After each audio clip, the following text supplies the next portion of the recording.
It was like the dollar store version of Howl's Moving Castle.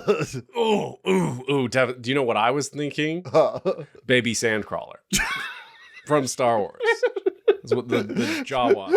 Because they even like it all masked up. Dragonclaw, wing and scale.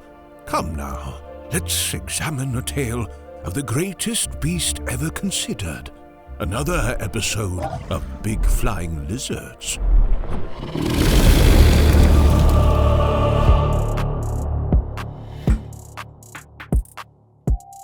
Here's an idea wanted to float out there. And I'm not saying that we need to get to the bottom of it right here and now. Float like a boat. But maybe us, the Dragon movie and television experts, should float out a budget figure at which point putting a dragon in your movie is possible, or in like a passable sense. Well, I agree, but I'm also going to have comments because I think you're alluding to something. Here, you can pull your mic up just a little bit too. But I mean, so like, what would that figure be in 2024? Because I'll vamp a little bit here so you can mull this over. Yeah. What we have talked about on this podcast, that part of the appeal about us talking about dragon movies and television is that anytime a filmmaker wants to include a dragon in their story, awesome, love it, I get it. That also represents a degree of ambition, which is another thing that's exciting. Like, we want to talk about movies where whether or not they actually got somewhere with it, the filmmakers were really swinging for the fences. They were really going for it. Yeah.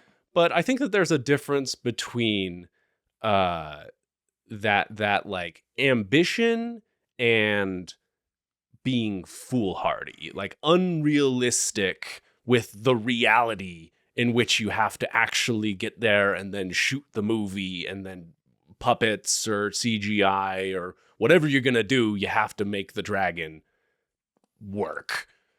What do you think? I agree.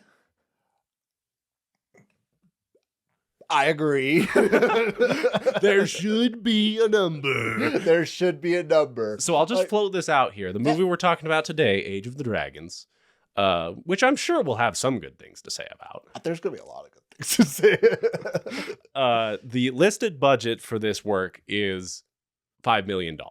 Okay. And the movie came out in 2011. But $5 million. The dragon in this, it's borderline.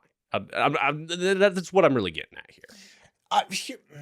So is it like the 5? Is it the 10? If it's live action, 25. 25 mil. I think if it's live action, 25. If it's live action CGI dragon. Yes. Animated shows you can get away with quite a bit lower. But I almost want to cut it off because this is almost diving into a lot of the meat of this. Well, why don't you just...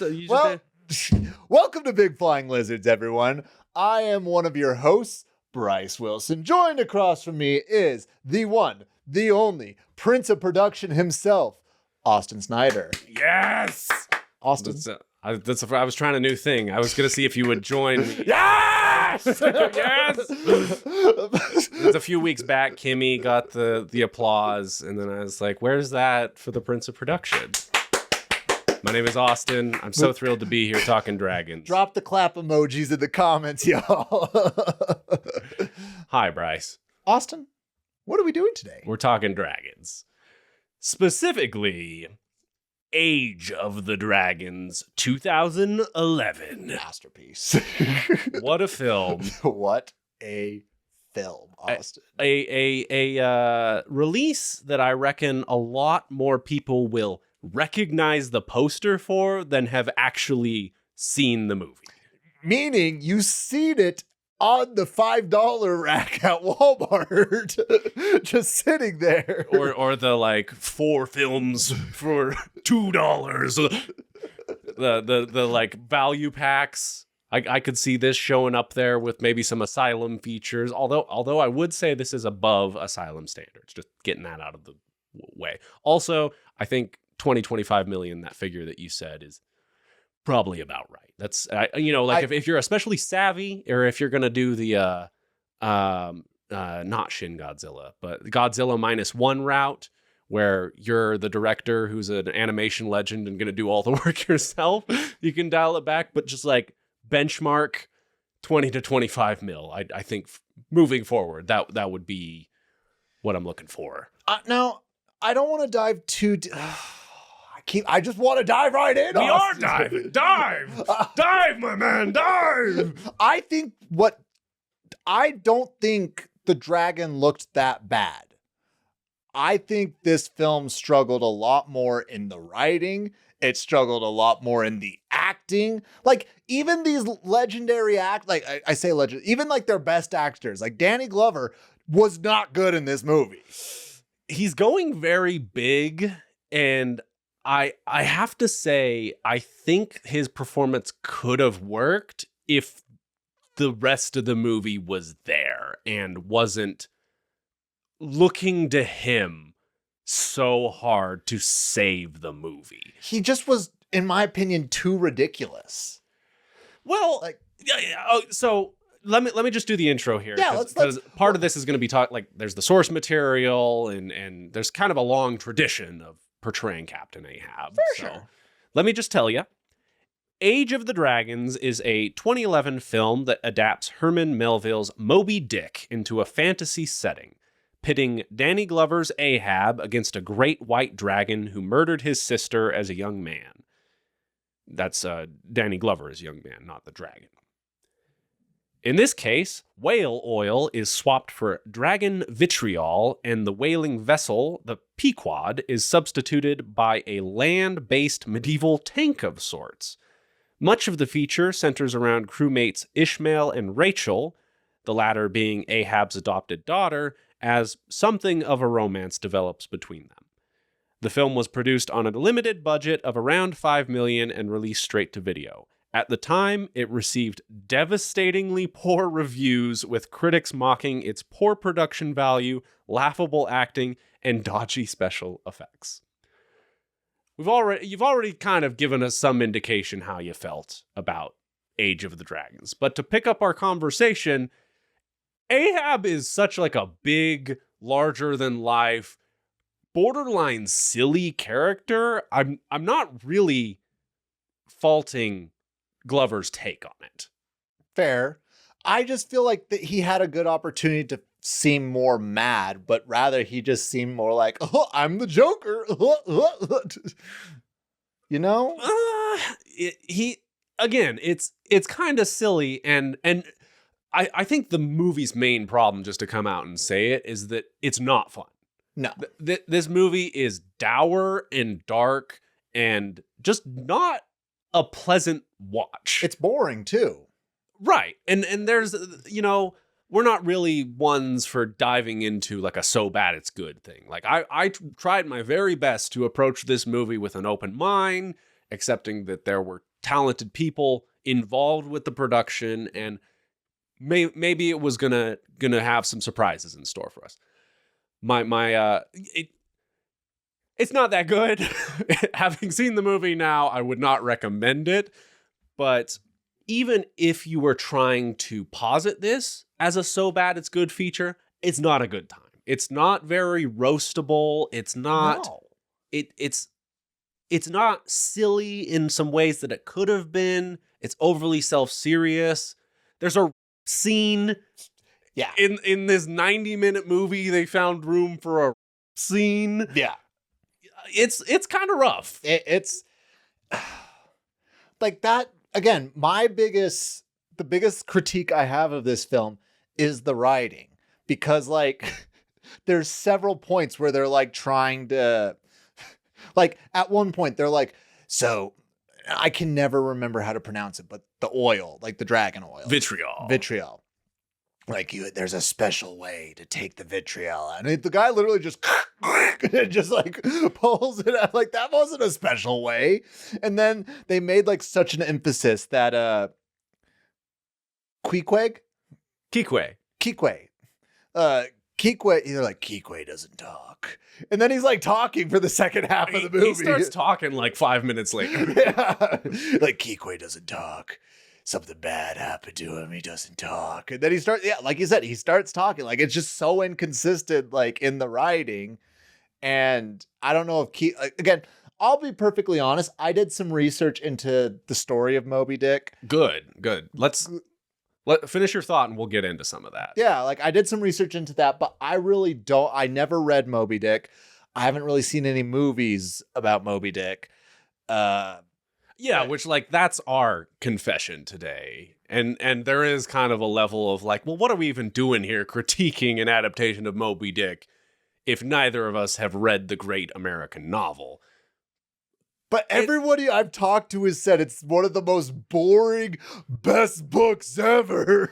That's the other. Yes. So can we just talk about Moby Dick? Sure. The novel for a second. Us two knuckleheads who have never read a single page. Yes. Because it's one of those that's just in the like the zeitgeist. There's kind of a general understanding, and I think everybody, even those who haven't read the book like us, like Captain Ahab, the Great White Whale, their rivalry, even some of these other minor characters like Call Me Ishmael or Kikwe, they're there. You know that in the broad strokes of the story. Yeah. Now, the actual book itself is kind of a beast all its own. And so it's a big white whale. Yeah, and so just to give us a little bit of grace, it's definitely on my list, but it doesn't sound like a real page turner. No, everyone I've talked to, they're like, it's literally just reading a sailor's journal. That's what it's like. And this might come as a shock to you, and I'm sorry, Kimmy. Sailors' lives are boring as fuck. Like, they're bad. Like, it's not fun. Luffy is over dramatic. You're not over there singing songs. Well, that's the magic trick of great pirate media. You know, you got your Pirates of the Caribbean trilogy, or One Piece, or I don't know, like Captain Blood, like even back to like the swashbucklers of old. Yeah, it's taking a reality that is actually very gross and dirty and unpleasant, and like really just playing up like the more adventurous and silly elements of it. That is the opposite of what I believe Moby Dick does. Yes, I don't want to say humanizes it, but it paints you a very clear picture of what it's actually going on. Yeah, that's my understanding, that Melville, the author, actually spent time on a whaling vessel.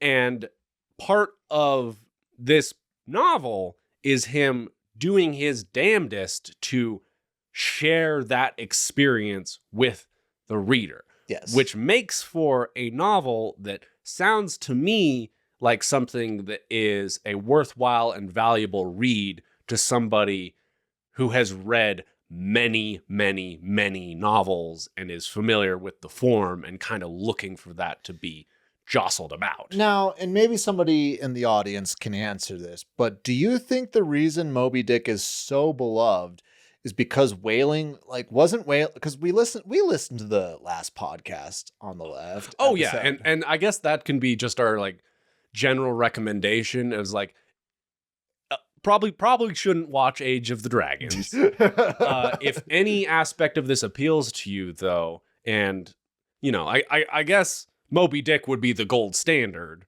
if you're up for that, if you are stronger than either of us. But last podcast on the left did a series on the sinking of the Essex, which is an event that inspired Moby Dick. It's also what that like In the Heart of the Sea, the Chris Hemsworth movie, was based on, that everybody said was terrible.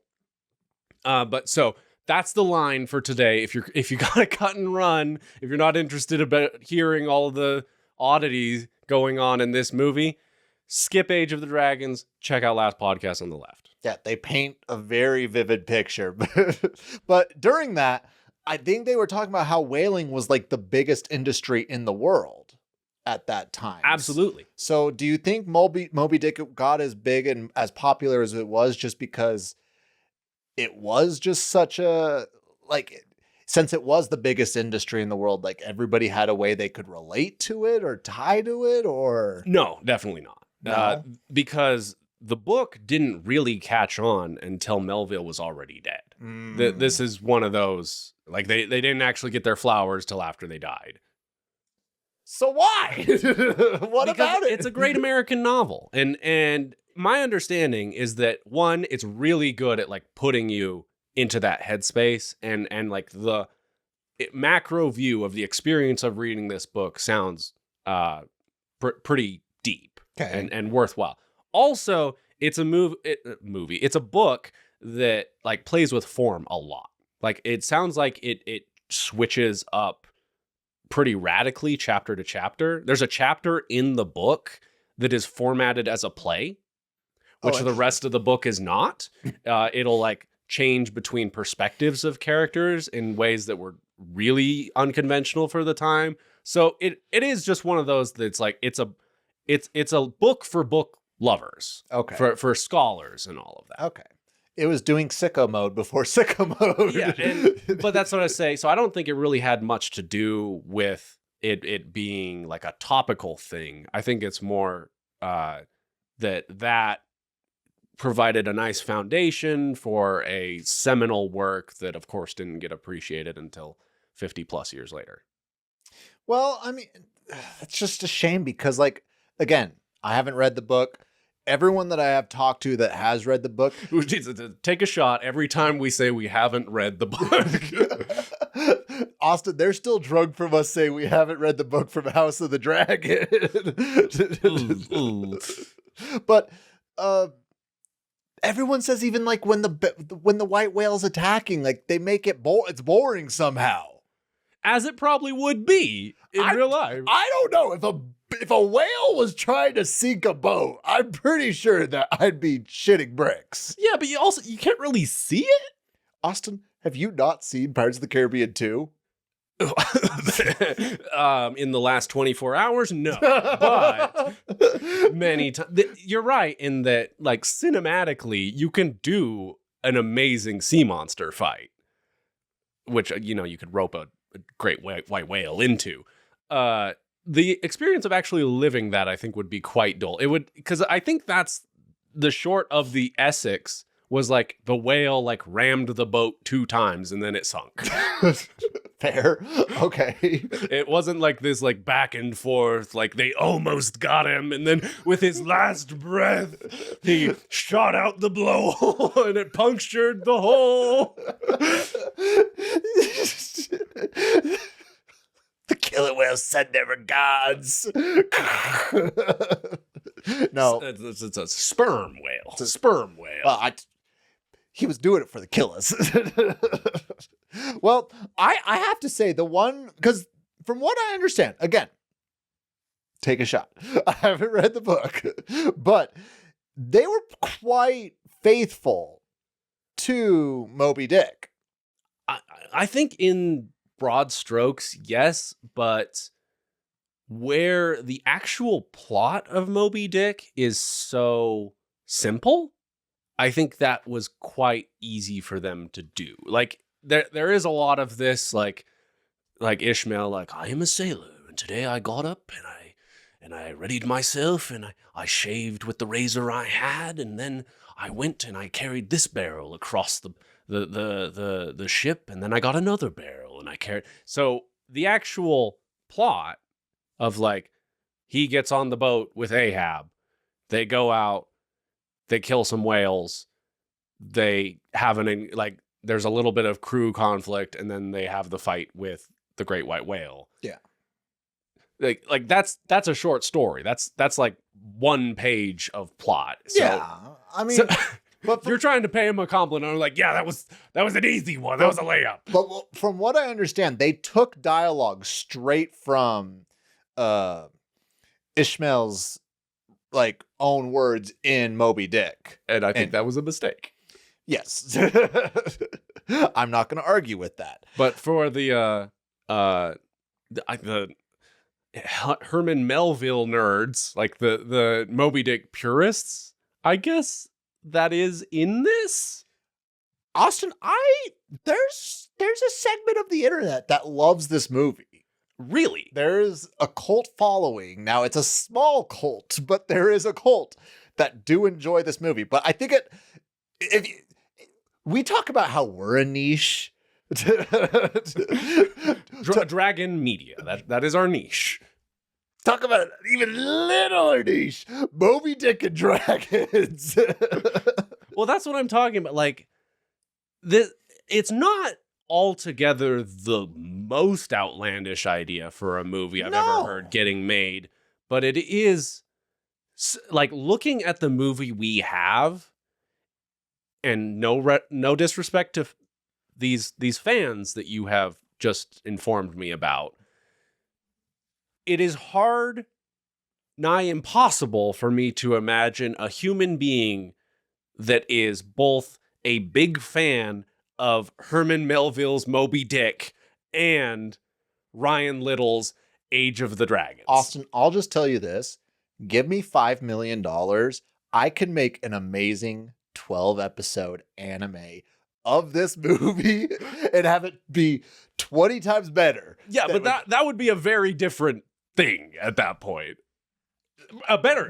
Yes, no, I'm with you. I think what we're trying to nail down here is like, okay, yeah, the $25 million version of this movie is probably pretty cool.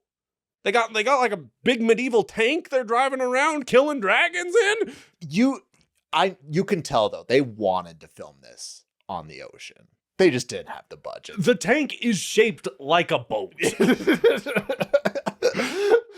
Yeah, they just did not have the budget to film an ocean movie. They just couldn't get out of Utah. They would have had to have been the Great Salt Lake, man. Because was this filmed in Utah? Yes. So did you have any more on Moby Dick, like the source material, before we move on? I did want to mention Rachel is the name of the boat that saves Ishmael at the end of Moby Dick. So I feel like that's probably the biggest deviation, other than making it a land-based story and dragons and all that. I don't think Rachel's a character. No, Rachel is the boat. Yeah. So they wanted a love story, as terrible of a love story as it was. They tried. I don't think they did. They tried harder in The Hobbit. Oh dear. If we could just, go another 50 episodes without bringing that up again. All right. I marked it to 50 episodes from now. I can talk about it. There's a lot I like about the Hobbit movies, that Peter Jackson films, but that's not one of them. Ooh, boy. Also, Evangeline Lilly, I just finished Lost, so that'll be my retaliation. Is that anytime that the dwarf elf romance is brought up on this podcast, I get to talk about Lost for 5 minutes? I'm never going to bring it up again. Okay. Mutual assured destruction. Can we agree? Here, okay. Yep. The smallest of councils have decided. And it is done. Lost is good, by the way. I'm glad you're Even season 6. Okay, so that's Moby Dick. This actual movie, directed by Ryan Little, who is really the reason that we're talking about this today. Because are we ready to give just the littlest bit of backstory on us, the two hosts of this show? Austin, I don't know if the internet can handle this. Okay, well, if you want me to edit out any of this, just let me know. You're good. Buckle up, everyone. You're getting some lore. Well, so if you couldn't tell, we're a couple Utah boys. What? Podcast is based out of Salt Lake City, what? Utah. Love it. It's a great place to live. Beautiful area. as exhibited to some degree by this film, because a good chunk of this movie was filmed in the great state of Utah, mostly in the Provo area. Yeah. Also, director Ryan Little is a BYU graduate.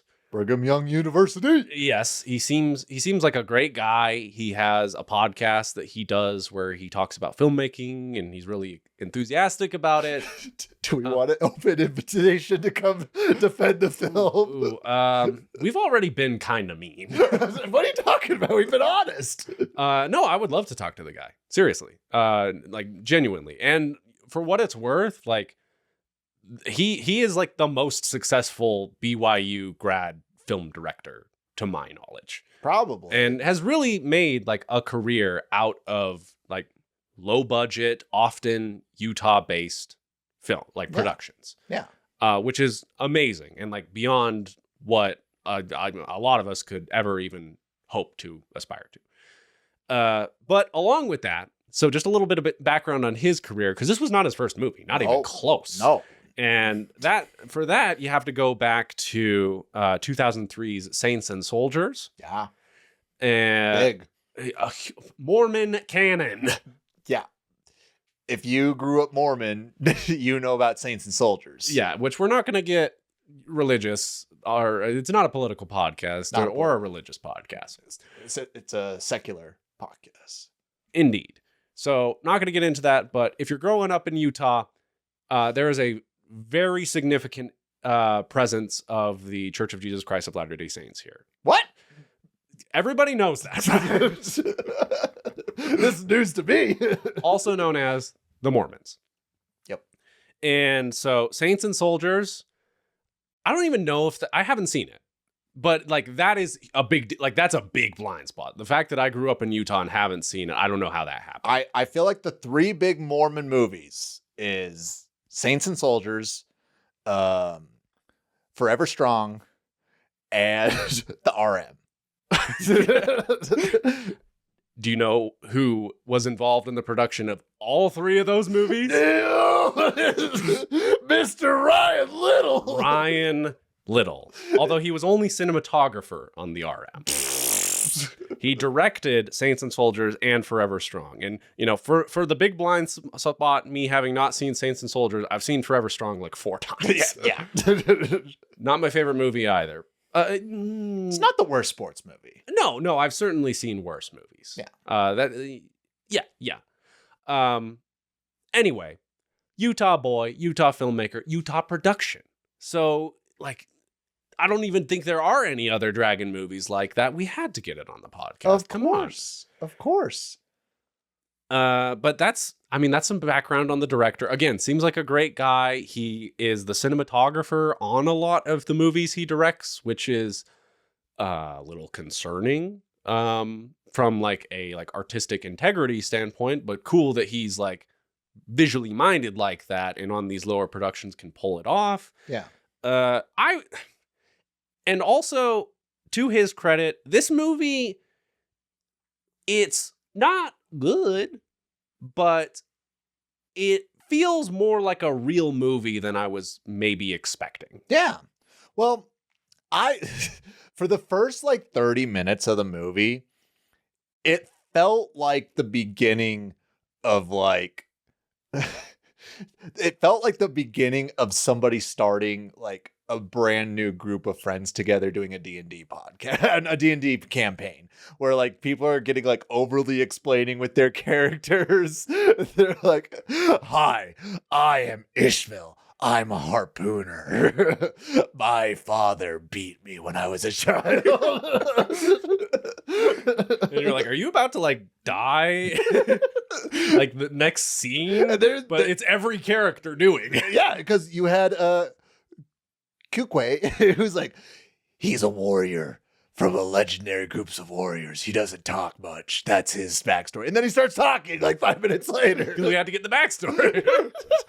Absolutely had to. But that's sort of the feel. And I'm not going to lie. It was fun. The bar scene in the beginning, I actually Do we want to just dive right into the movie, Austin?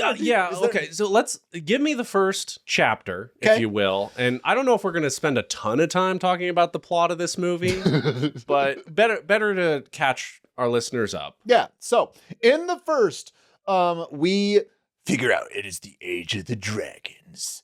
And we see a young Ahab who witnesses the great white dragon's devastating attack, which claims the life of his beloved sister.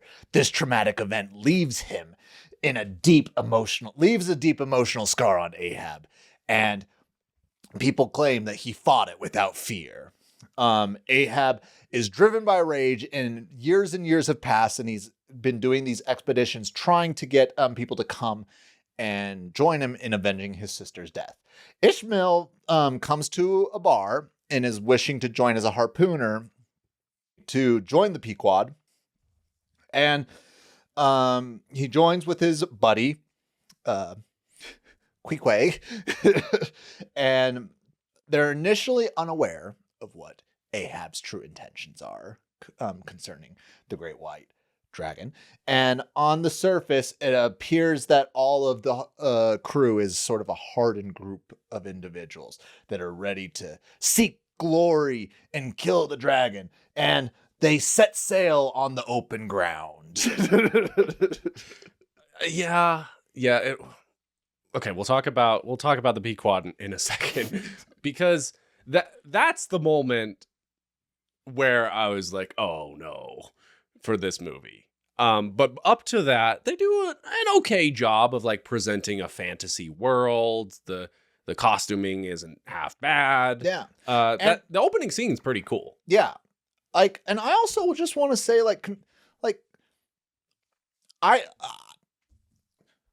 Brian, Mr. Little, Mr. Little, if you're listening to this, we would love to talk, because as being familiar with the Mormon church, and I'd love to pick his brain, especially just because this movie doesn't feel like a movie that was directed by somebody who was involved with the RM, was involved with Saints and Soldiers, was involved with the barmaids were like the classic, like I hear what you're saying, and maybe I'll get a little bit more aggressive with it, where I don't know anything about the director's faith. And sometimes that is something that like people who are in the biz, if you're based in Utah, you're probably going to end up doing a lot of work for the Church of Jesus Christ of Latter-day Saints. 47% Mormon in the state of Utah. Right. And within that, so like regardless of that, there is kind of a I'm going to use a term. There's the Mormon message vibe. And there's sort of a quality and a tone and an aura that surrounds a lot of the media that is produced or financed or whatever by the LDS Church. Yes. And that is absent from this film. Very I would much so. say largely to its benefit. Yeah, I'd say so. So some credit due there. I will say, though, this might be controversial, but like in the RM, the acting is significantly better than less makeup, you know. you get, it's a sliding scale. I just say maybe bring in a few of these. Bring in Kirby. We can't get too inside on this conversation. If you know, you know. Well, we talked a little bit about Danny Glover. I might want to talk more on that later. But Ishmael, that actor, do you have the name for me? Corey Sevier. So he's not good in this. No. But I feel like that is going back to your key issue of the writing more so. Yeah. Because it's both. He's like this, he's like a young, attractive guy in this, but this dialogue coming out of him, it just doesn't work. Like it doesn't gel with the character he is presenting in the film physically. Do you know, like, looks wise, who he was reminding me of? Who? The actor of Prince Caspian in the Chronicles of Oh Narnia. my goodness, that guy. Yeah, like I knew it wasn't him, but like at times like he would give a look and I'm like, "Oh my gosh, that's him." That guy has been in other stuff. Yeah. He's been mainly a TV actor since though. Ben Barnes is who you're referring to. Mr. Ben Barnes. Yeah, a similar look for sure. We got to talk Prince Caspian at some point. I think that'd be a fun discussion. There's a dragon in the third one. Right. So exactly. But what I'm saying though, like the problem with his character is one, they do voiceover dialogue, which I think was probably added post-production. So here's a question that I like to pose myself, and I just want to hear your thoughts. Do you think the movie would have been better or worse if he would have like broken the fourth wall and done the dialogue rather than voice over the dialogue? I'm going to skirt your question and say that definitely would have been a more interesting movie. Whenever there's dialogue, I always think to myself, like, I love it when, like, in House of Cards, whenever Mr. Spacey. Frank. Kevin. Whenever Kevin breaks the fourth wall. And it's enjoyable. And I know we've talked about the movie Vice, and when Christian Bale, like, if he would have been breaking the fourth wall throughout the movie, that last scene wouldn't have been as bad as it was. But Vice is there's a lot of good in that movie. It's a rough watch for me. But your point is that you can do a fourth wall break well. Yeah. I think you could even dial it back a little bit, that this narration could have been added more elegantly, where I'm imagining like if he had like a diary and it kind of opened the movie with him giving some context for things. But that's not really it. It seems more so that this is added just so that the plot is easier to grasp. Yeah. And also there's a lot of voiceover at the beginning. It pretty much goes away in the middle, and then it comes back a little bit at the end. Yeah. And that inconsistency also bothered me. So before, like, a prophecy is brought up. When was this prophecy, like, discussed? Never. Because literally, that's another just, like, the prophecy ended up being true.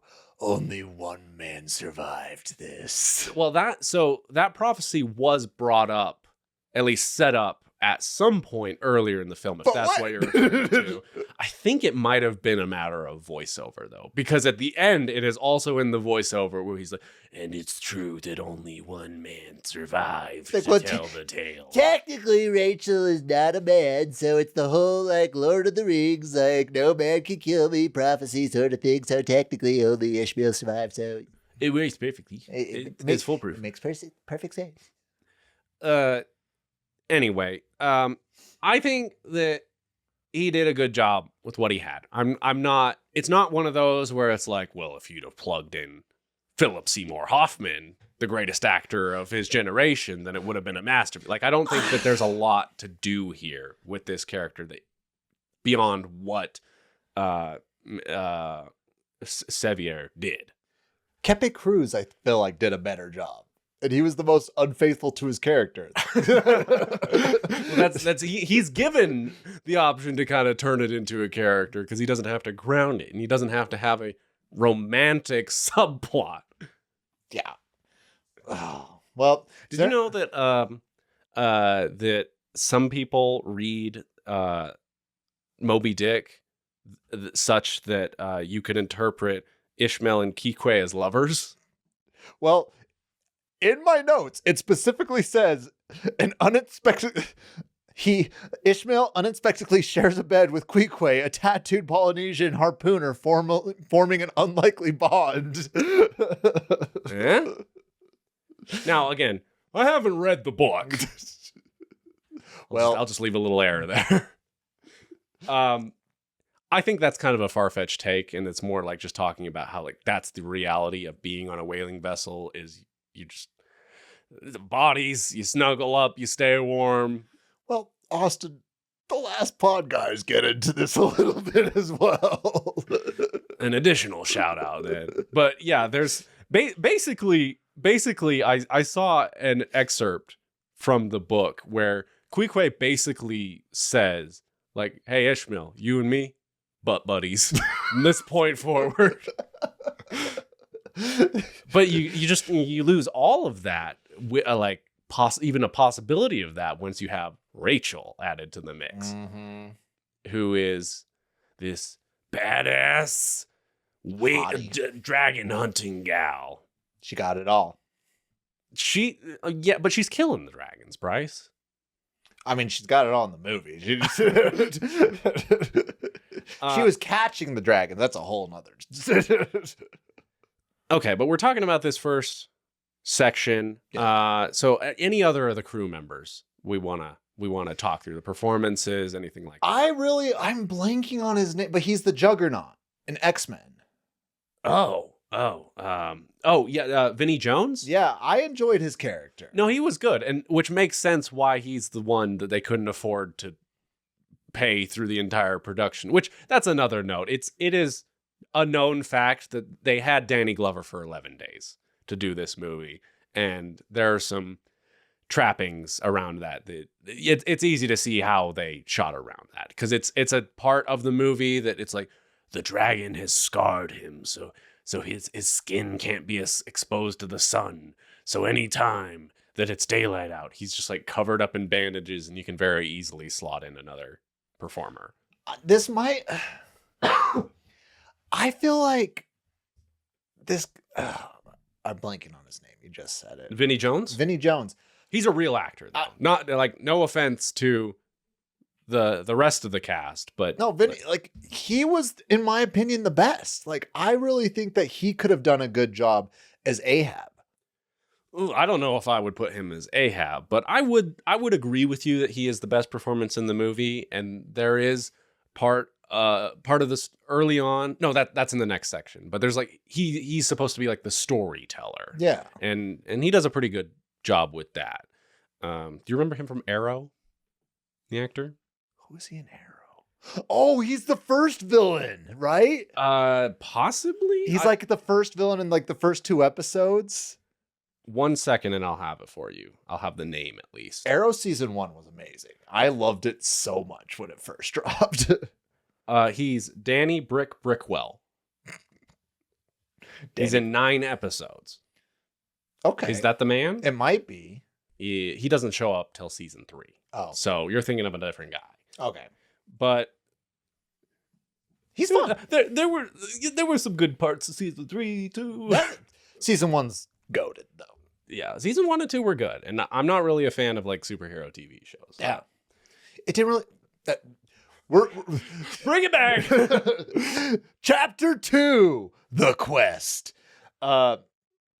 As Ishmael becomes more involved with the crew, he begins to uncover the dark truth behind Ahab's obsession. Ahab's quest is for Vitriol is merely a pretext for his ultimate goal, the destruction of the great white dragon.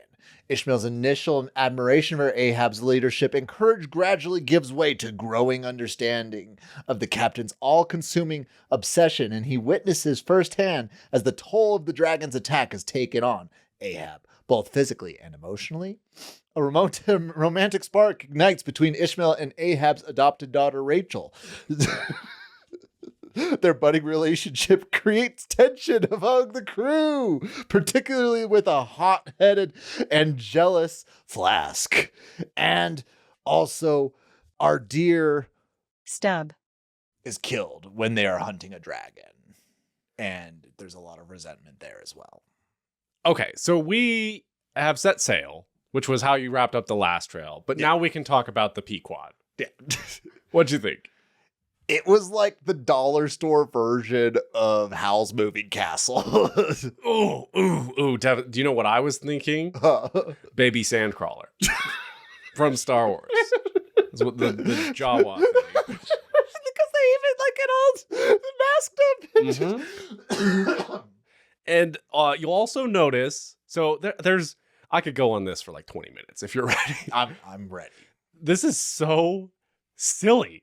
Yeah. This whole thing is so silly, and the movie has no sense of humor about it at all. No, I'm telling you, they wanted to do a boat. They wanted to be out on the ocean. They wanted it to be like a Gilligan's Island sort of situation. Like, surely that they like early realized that that wasn't this movie, though. I'm sure, but again, if I had $5 million and could have recreated this, I would have had it like each episode. They're landing on a different island and they're running into a different like creature or something like that. And they're slowly being killed off by these creatures. And This is your vastly superior anime reboot. yes, Of Age of the Dragons. Yes. Well, we've already said that, you know, like in a vacuum, before you've seen the movie, you hear like it's Moby Dick, but it's dragons, and they're driving around in like a medieval like super tank, fighting dragons, looking for the great white. That sounds awesome. But Yeah. once you actually like, the whole like premise kind of falls apart when it's set on land. Yeah. You can just leave. You can just go. Ishmael and Queequeg are literally walking behind it. Like they are moving the same speed walking. Now you can make the argument that it's protective, like from dragon fire, which I think that's like the general idea. I think that's what they're getting at. And you can put the like ballistas on it and fire, but Flask over here, like I still don't even really understand how he died. Like, what did the rope like? The dragon burned him. Well, I think. but because the ballista shot him, and like the rope. And you're thinking of Stub, not Flask. Stub is Sorry, Vinny yes, Jones. Stub, not. I'm mixing. Yeah, Stub, not Flask. But yes, Stub is like stuck between. First, that would have cut him in half. Let's be real. That rope like would have cut him in half. There are dragons here. It's fine. He died. Like that's all it came down. He died. And he died. He sure did. And this is, so as I was saying, that he has kind of a moment before where Ishmael's like, he would regale us with his great tales. And he tells a story about like the first time that he like went on a dragon hunting trip or whatever. And then in the next scene, he dies. And I swear they spend more time in the movie mourning his death, like actively talking about like, oh man, old Stub, he was a good one. They spend more time doing that than he actually spends on screen. I swear. It's like Marco in Attack on Titan. Yeah, but that like, there was a foundation. It kind of hangs over the rest. The Stub is just like, he was the funny man. Sometimes the funny man is what's. But that's not really felt because, as I said, once you set this story on land, the whole idea of like you're trapped together on this boat. You can't leave. You are stuck. This is your life now. You are in hell on this vessel. All of that goes out the window. So I think this movie actually makes the correct choice if that is the hand you're dealt, and not really even dealing with like the so-called monotony of being on this dragon hunt. Yeah, I agree. Which, because I assume that Stub is a character that dies in the book, but like that would be such a great loss in that context, where here it's like, all right. Another one. I'm going to go, wander off into the woods and meditate. I do want to just quickly say the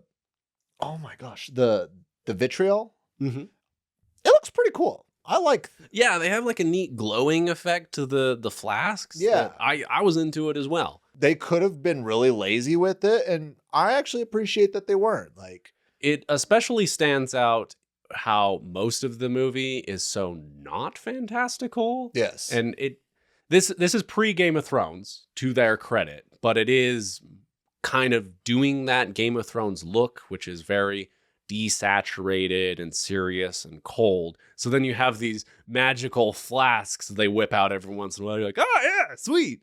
That's like some real, like, colorful, like fantasy shit. Well, I did list some movies that are dragon themed that came out before, one of which we've watched, others that we will watch. Okay, so a little context on where this is dropping. In 2006, Aragon was released. Much better film.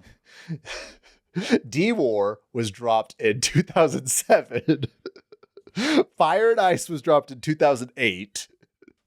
And Dragon Hunter was dropped in 2009. The people had dragon fever. It was hot. Well, and what the article I was reading about this, it was that like Lord of the Rings, Peter Jackson changed fantasy in media. You just watch this guy glance over at the Lord of the Lash. Like, do I? That was a while ago. When there's a whip, there's a way.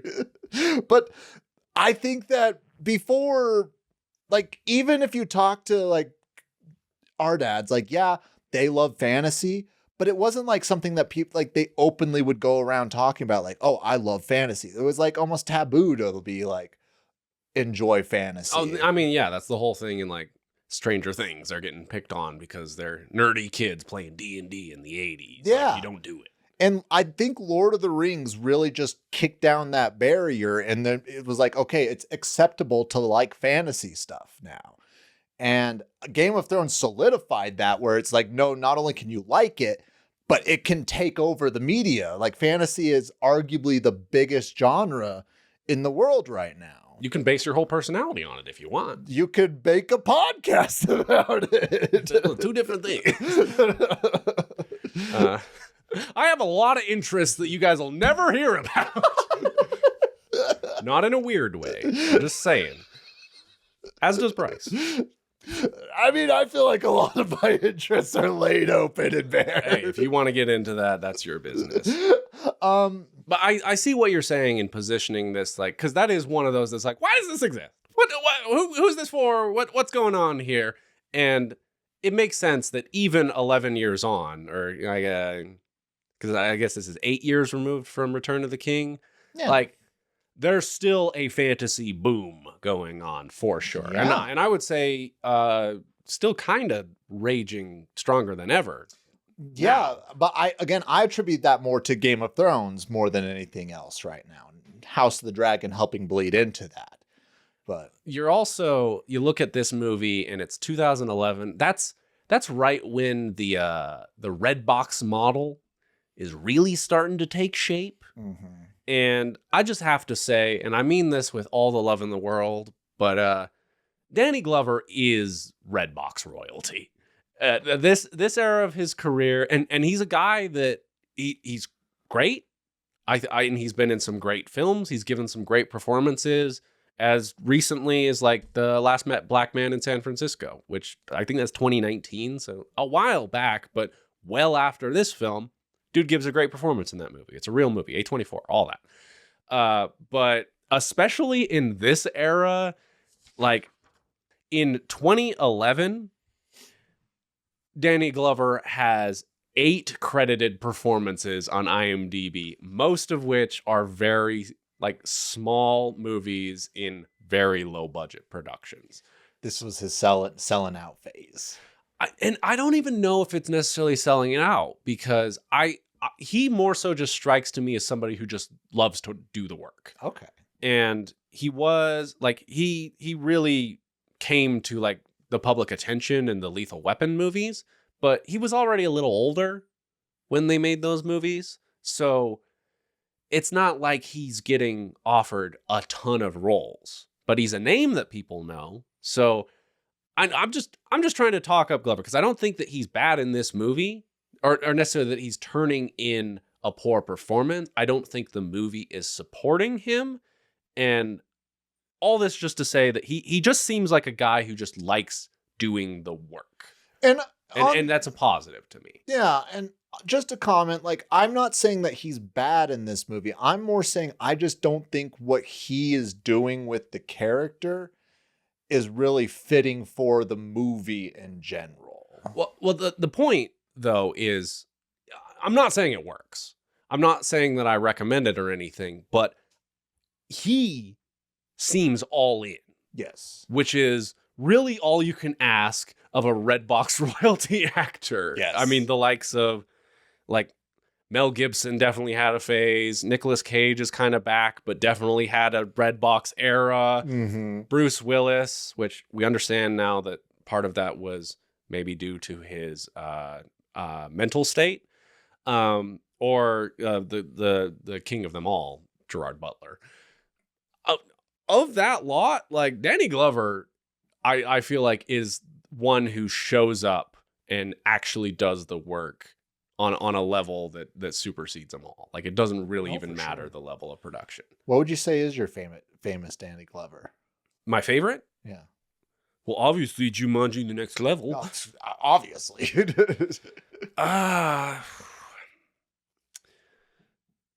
He's great in the Lethal Weapon movies. They're not necessarily my cup of tea, but I would probably say that's my favorite work from him.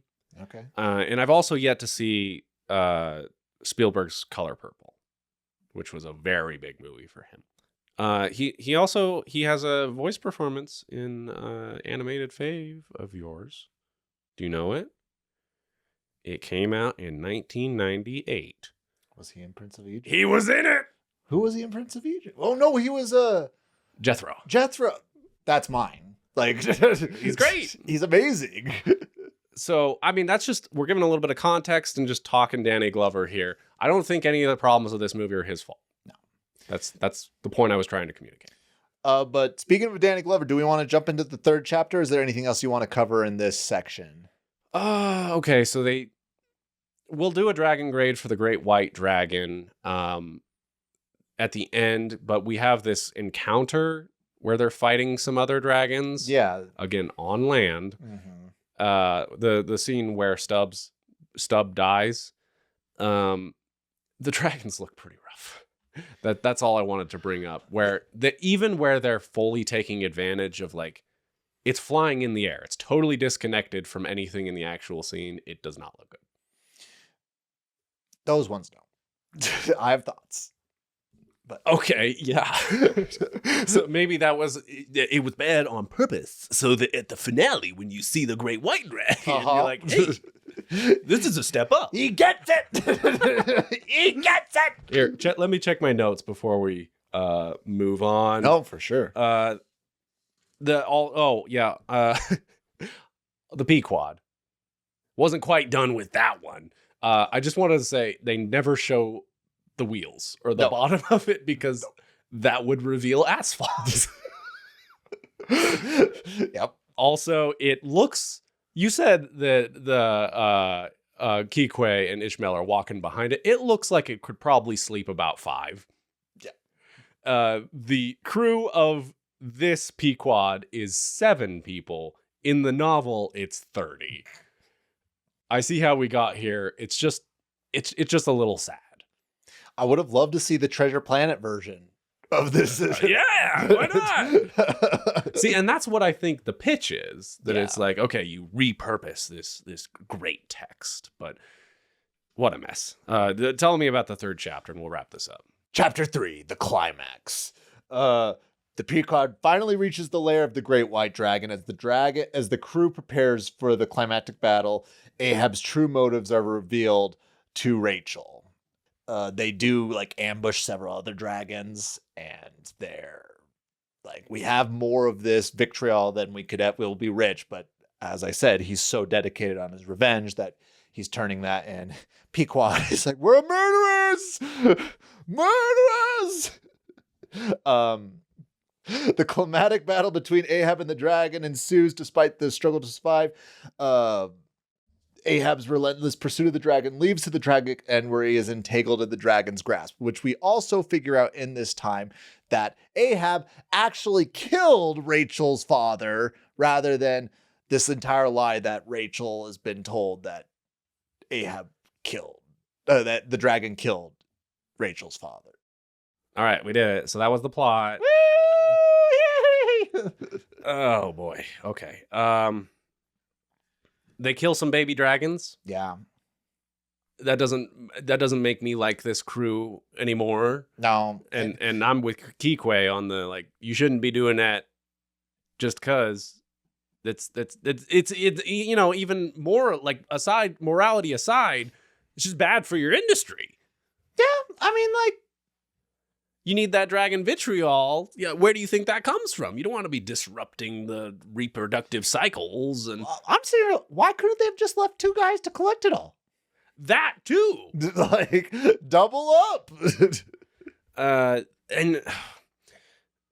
it's like, I don't even know why the hurry to fight, because they're going to the Great White Dragon's lair, And which Ahab knows the location of. Which, this is my frustrating part, where they're trying to relate it back to Moby Dick, where with a whale, I'm sure, like, yes, you can track its migration patterns, but it's not, the dragon has a lair. It's not like they make it sound like this dragon is moving all over the place and evading.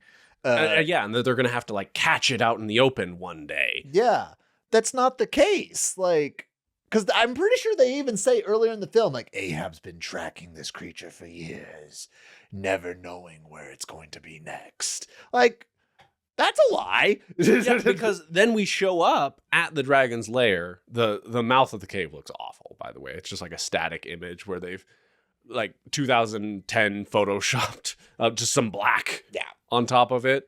But they show up there, and there's the body of Rachel's father. Yeah. So Ahab has been here before, knows where it is, didn't bother cleaning up the carcass of the father of someone he was bringing with to the cave again. And another thing that I forgot to mention, it is figured out that Ahab was a coward and did not indeed attack the dragon. When the dragon was attacking his sister, he ran away. And it has haunted him ever since. Yeah, I want to just talk that real quick. Why show that in the beginning of the movie?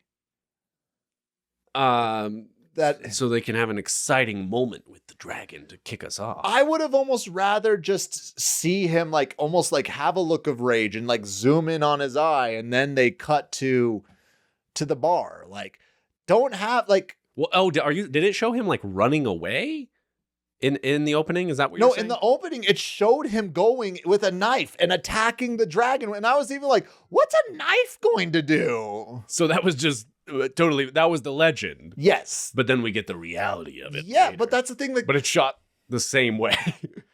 Yeah, but instead of him running, he just runs away. He doesn't attack at all. I don't know. They just they lied to us, Bryce. I understand they lied to us. I just, like, what? Like, I don't know. I don't like necessarily that aspect that they took to it, but oh well. Again, you're just like, if you look at the source text, it is totally wrecking the soul of that if you know where the dragon is going to be. Yes. And you were just heading to a destination. Also, if that was the case, I think you could have convinced more people to come with. Like, if he has a destination in mind, it's like, no, A to B, it's going to be this long. We're going to kill the biggest dragon. There's going to be a ton of vitriol involved. You could have got the 30 men. Yeah. Could this production have afforded 30 men? Probably not. But you start thinking about these things, like, in between the crappy dialogue and the passable action sequences. A lot of hand-to-hand combat in this movie, I noticed. Not enough. Well, I'm just like, don't you guys have, like, knives and swords? That's what I want, more like sword fights. Like, I want swords. I'd love knife fights. They have harpoons. They could spear it out. Harpoon fight. They could be pooning. Or, I don't know, even just more, because they have that contest at the beginning where, like, Ishmael proves his salt by, he gets the bullseye with the harpoon throw. Yeah. I don't know, do something like that. Or that's what I'm just saying, is, like, all of these people have, like, harpooning abilities. Yeah, they know how to poon. They're pooning all day. They're pooning all over. So anytime a fight breaks out, I'm just imagining they're like, hey, break it up. And if it doesn't, then you get harpooned from everywhere because it's a ranged attack. Yeah. Were there? I feel like there was a couple people that didn't die on screen. Maybe. Because like I told you there were 7 of them. And so that's like Ahab, of course. Yeah. And then Ishmael, Kikwe, Rachel, Stub, Flask. Who's the last one? There was the guy who was trying to steal the Vitriol. Starbuck. Starbuck. I mean, was he trying to steal the Vitriol? I don't know. I think it was also Flask that was like the shady one. Well, Flask, that's, again, inconsistent character. He was supposed to be the most loyal to Ahab. Like, that was like his defining characteristic. Well, okay, because it's the it's when he's trying to do a mutiny, which is just kind of funny when to call it a mutiny when it's like 5 people and 4 of them are like, we don't think you should be our captain anymore. And he's like, I will not tolerate mutiny. And because that's Flask then like comes at him with the knife. Was it Flask or was it Starbuck? Starbuck, yes. Oh my goodness. See, I should have had the character sheet. yeah, I could have used a Starbuck before this record. I'll tell you that. Honestly, if you're giving this movie a go, a couple Starbucks could really turn this around. There's a couple Death Stars as well. They're signaling the audience. It is Starbuck that then draws a knife, but Ahab's too quick and kills him. And then Ahab's like, how could you betray me? When I'm like, you are insane. And also you are making them give up like $1 billion fortune to go like fulfill your crazy vendetta. So who does he harpoon then? Who does he harpoon? Yeah, that was trying to steal the Vitriol. I don't know. Like, was I'll fully admit, like, I watched the movie. I did check my phone a couple times. Yeah, I watched at work. It was kind of a tough sit. Also, there's attempted with Flask. It's pretty uncomfortable, and I think the movie could have been better without it. Yeah, I mean, like there's just not really anything here, and it's just like sort of evoking like the worst of the like B movie schlock. Yeah. Of a bygone era. I get what you're trying to say. Like it just, and it does just seem like the beef between Flask and Ishmael it like sort of appeared out of nowhere. Mm-hmm. Like there's no build up. Like, well, Flask is like barely a character. Barely. Well, you could say that about almost everybody in this movie. Literally everyone is barely a character in this movie. But Flask is truly the one that like gets lost in the mix. And you're like, oh, you're like the sub-villain? Oh, okay, got it. Austin, there's only one character that's fully fleshed out. Who? The dragon.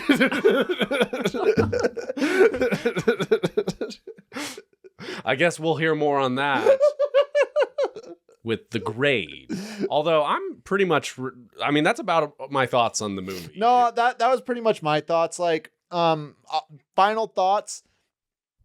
It's a pretty boring movie, but I think that has more to do with them trying to be so like close to the story of Moby Dick rather than, because I really think they could have done something fun with this movie. They could have been like, again, give me $5 million and some animators, and I can make you a fun fantasy Gilligan's Island-esque, Moby Dick-esque Dragon Hunt movie, TV show. Backward as it might sound, I think the fix for this movie is you have the same premise, and then you immediately get as far from it as you possibly can. Because that core that I've already discussed, Danny Glover, Ahab, but it's dragons and they're cruising around in a medieval tank. Awesome. Yes. You need to drop every single other element of Moby Dick beyond that core premise. Because like all of the dialogue that's pulled from it doesn't land. It's honestly like maybe an inadaptable text, which I haven't read the book. Full disclosure. Yeah. But it really does seem like something that it's like, no, this is a masterwork of literature. And it'd be kind of faulty to try and even if you were doing like a straight adaptation that had like $50 million, like that would be an incredible task to do it on such a reduced budget and then have like this like dragon fantasy element that's actively clashing with what Moby Dick would seemingly be trying to do. It's a bad mix. No, I agree. One more thing I wanted to bring up, just because we're a couple of Utah boys, and then we can do the dragon grade. They shot this whole thing in the winter. Oh, really? Right. Well, you could see in the movie. Yeah, but there was some point. I mean, it's Utah winter, but our winters are pretty. I think our summers are prettier still.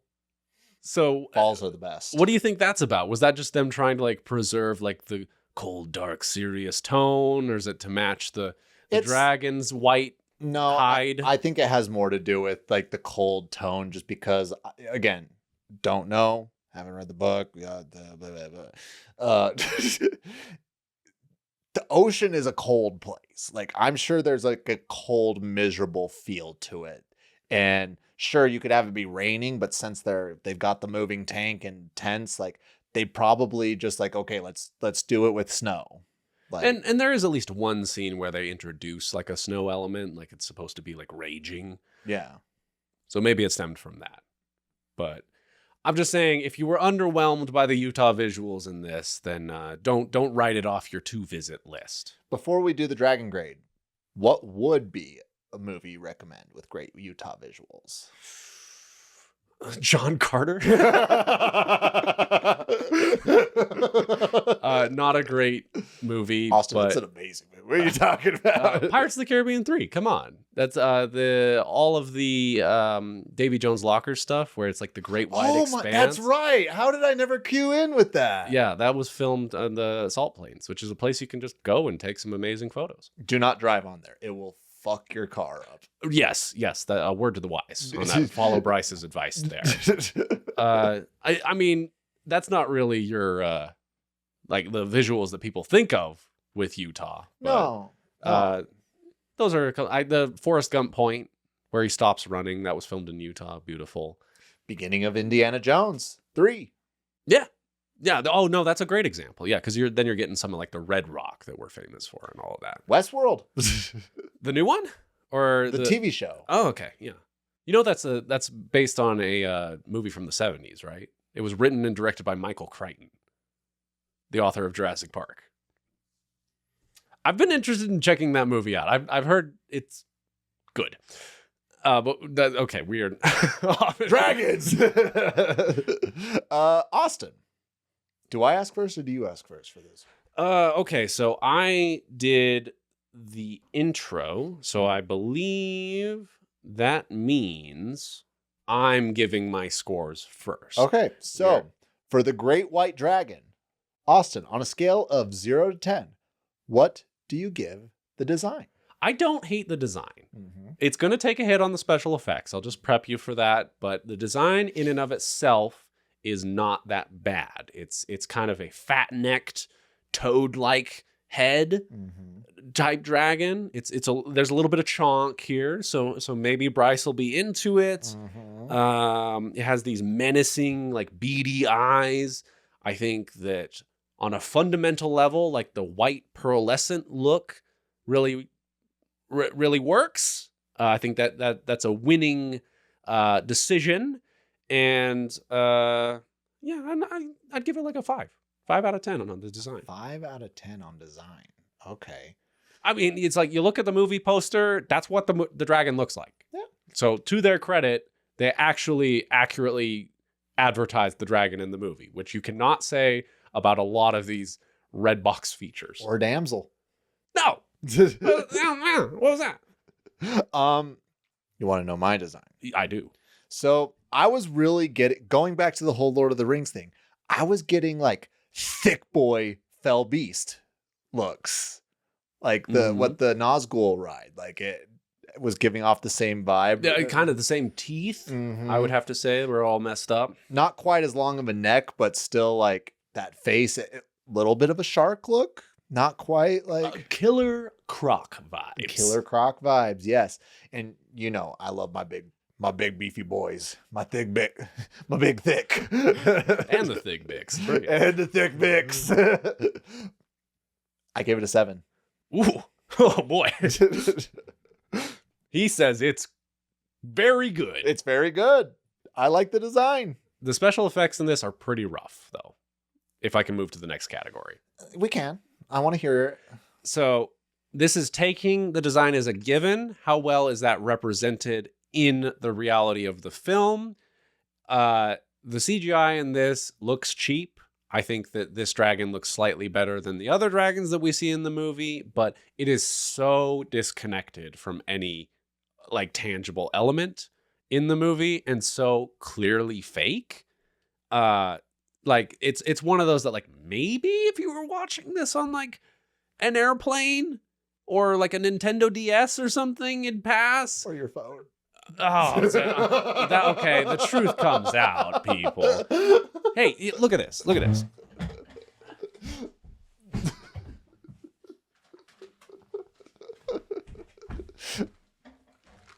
We bought the Blu-ray. We got the Blu-ray. We bought the Blu-ray, and this man still watched it on his phone. Trying to support Utah filmmakers over here. I say that, and then, yeah, special effects 2 out of 10. Very bad. And it's mostly the disconnect thing. It like I can accept that it's not going to look like a fully real creature, but it looks like they really weren't prepared with like the shots that they did. I can just imagine, oh, yeah, and then the dragon will be right there. Like that's how everything in this movie feels. Yeah. I think I'm giving it a little bit more grace just because everything else in this movie is just so bad that, like, again, like you can tell that it's fake, but when they're cutting the dragon open to get the vitriol, like you can tell that they're like cutting through like a leather, but like I actually didn't think that those effects of like the dragon guts spilling out was really that bad. Like, No, I liked that. And I'm glad that you brought it up because I had made a note that was probably the best dragon effect in the movie where they have that carcass, which was practical. Yes. So, yeah, but also that was a separate dragon than this one. It was. The only time it really bothered me was when it would swoop into frame.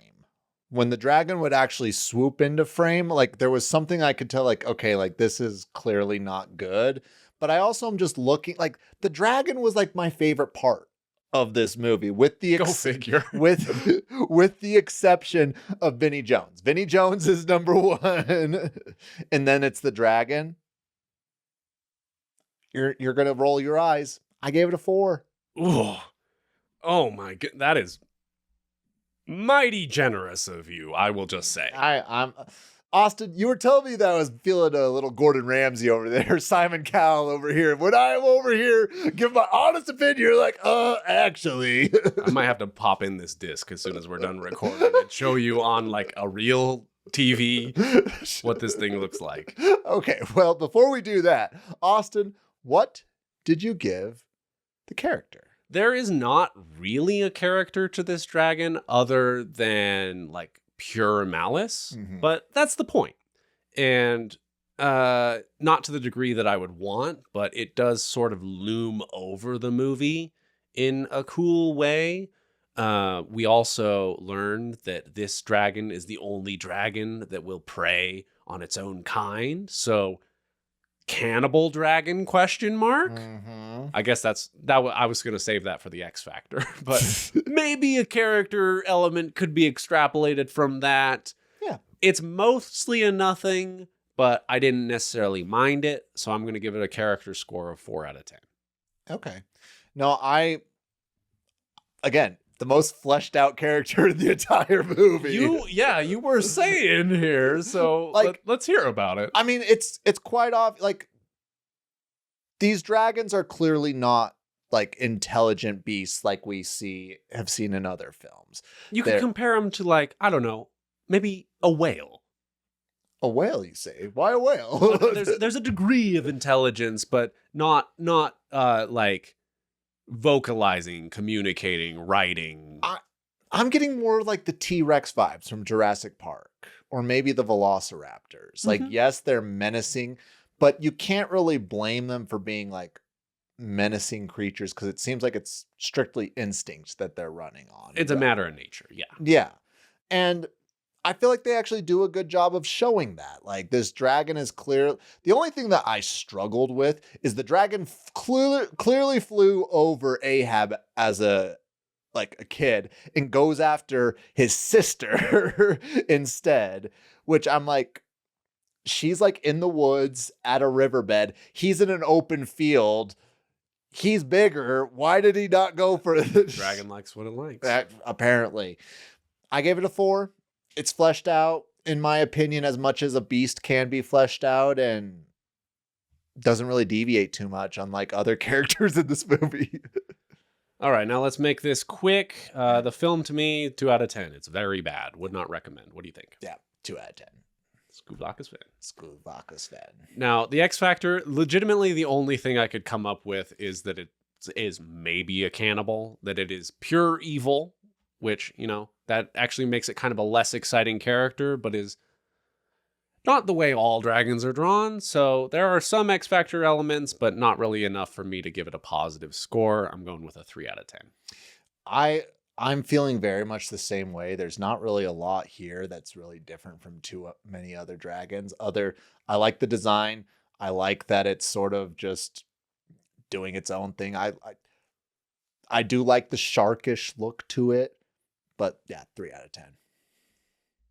Bringing the Great White Dragon in Age of the Dragon's final score to a 3.6 out of 10. There you go, folks. We did it. We made it through. Austin, do you have any questions for the audience? I'm just going to keep it super broad this time. And for our most dedicated listeners / viewers that stayed for the Age of the Dragons episodes right to the end, I just want general suggestions. I want to poll our audience and know what are the dragon movies we have yet to cover that you would like to see us talk about. Austin, I have gotten a cute few comments. I know you have, but there are a lot of these folks that stay a little bit more on topic. And so this is an open invite to let us know what you're looking for and anticipating from the podcast in the future. Now, are you looking more for movies, looking more for TV shows, or do you want a little bit of both? Well, we'll take them both. Although we should say that when it comes to TV, the dragon element needs to be front and center. Yeah. Like, and it is kind of a gut check, but where we've had discussed, like, there's a statue of a dragon in this movie, so we can talk about Excalibur. That's not going to slide on TV. So bear that in mind with your suggestions, but I am excited to hear those. Yeah. Subscribe, follow along, all of that. Make sure you rate the podcast, listen to what the wizard says, and we will see you again next time. Good night, y'all.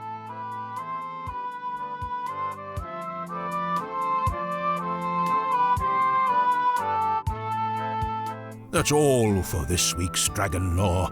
Takes cold and hot, spread shore to shore. Enjoyed yourself?